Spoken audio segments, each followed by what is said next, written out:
le diable le transporta dans la ville sainte, le plaça sur le haut du temple et lui dit : Si tu es fils de Dieu, jette-toi en bas, car il est écrit : Il donnera des ordres à ses anges à son sujet, et ils te porteront sur les mains, de peur que ton pied ne heurte contre une pierre.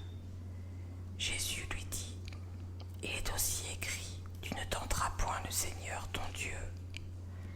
Le diable le transporta encore sur une montagne très élevée, lui montra tous les royaumes du monde et leur gloire, et lui dit : Je te donnerai toutes ces choses si tu te prosternes et m'adores.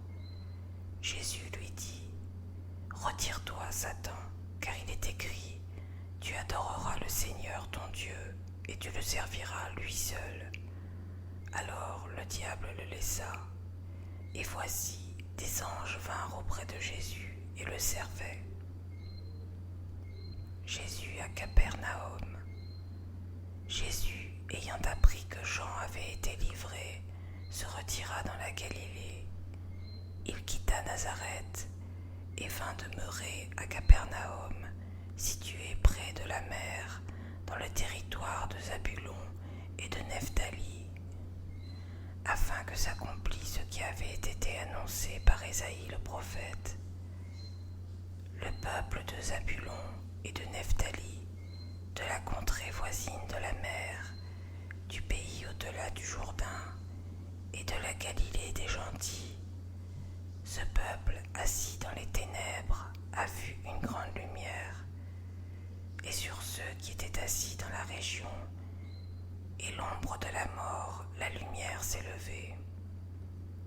Commencement du ministère de Jésus, vocation de 4 disciples.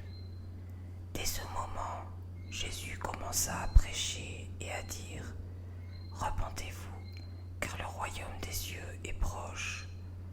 Comme il marchait le long de la mer de Galilée, il vit 2 frères, Simon, appelé Pierre, et André son frère, qui jetaient un filet dans la mer, car ils étaient pêcheurs. Il leur dit : Suivez-moi, et je vous ferai pêcheurs d'hommes. Aussitôt, ils laissèrent les filets et le suivirent.